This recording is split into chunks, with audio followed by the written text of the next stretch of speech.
Hi friends, मी कविताज किचनमध्ये आपलं मनापासून स्वागत आहे। आज मी बनवणार आहे मावा करंजी भुजिया। तर त्याच्यासाठी मी घेणार आहे पाव किलो खवा घेतलाय मी। त्याच्यानंतर 3 पाऊण वाटी मैदा घेतलाय, थोडेसे ड्रायफ्रूट घेतलेत, अक्रोड, बदाम, काजू, मनुके जे तुमच्या घरात अवेलेबल असेल ते। त्याच्यानंतर तूप घेतलंय मी छोटे 2 चमचे, थोडीशी वेलची घेतली आहे, चिमूटभर मीठ घेतलंय पीठ मळण्यासाठी, थोडीशी खसखस घेतली आहे, थोडंसं खोबरं घेतलंय, त्यानंतर ही साखर घेतली आहे अर्धी वाटी।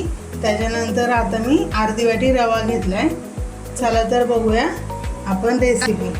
चला तर आपण पीठ मळून घेऊया पहिल्यांदा। आता मी घेतले अर्धी वाटी मैदा, याच्यामध्ये आपल्याला थोडासा रवा टाकायचा आहे, ते पण मी एकदम बारीक घेतलाय रवा।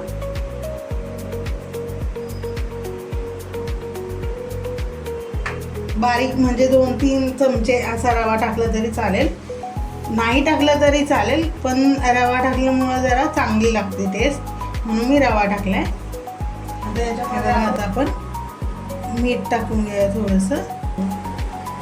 आता याच्यामध्ये मी थोडंसं तूप टाकते, मी तेल नाही टाकत आहे गरम, कारण ते आपण या पिठाला तूप लागेल असं जरा मळून घेऊया। हे बघा, आता पाणी टाकून आपण मळून घेऊया।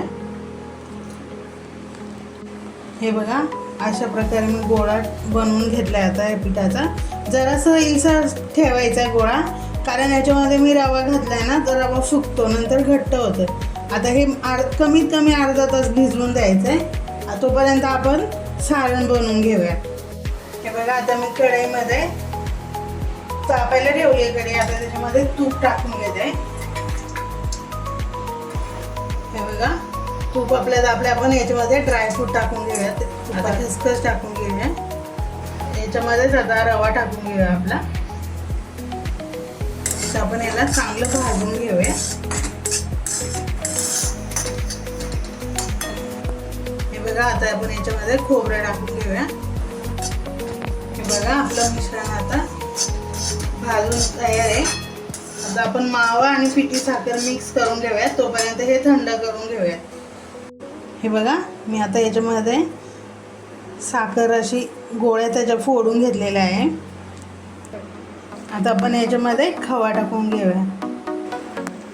हे बघा, आता आपण सगळा खवा याच्यामध्ये टाकून घेऊया। आता आपण याच्यात मिक्स करून घेऊया।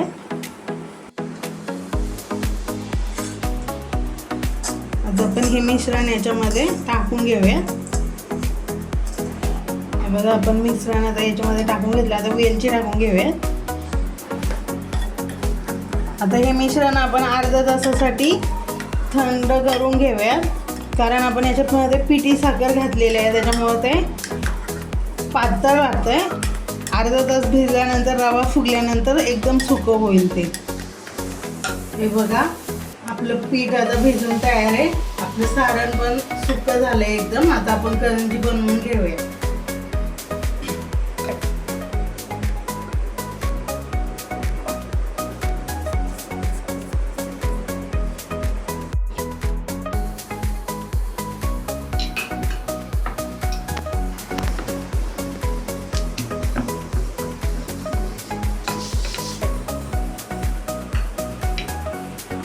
बघा, अशी लाटी लाटून घ्यायची आहे आणि आता आपण ह्याचं करंजी बनवून घेऊया।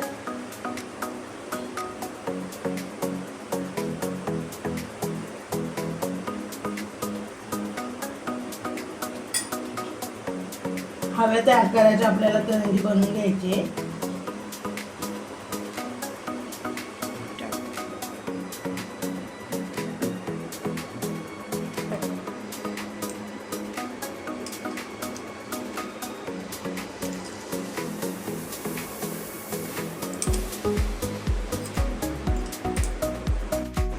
बघा, आता आपण चमच्याच्या साहाय्याने असं डिझाईन करून घेऊया।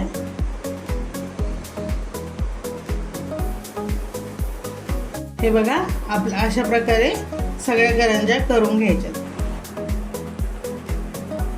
हे बघा अशा प्रकारे आपण करंज्या बनवून घेतल्या आहेत. आता आपण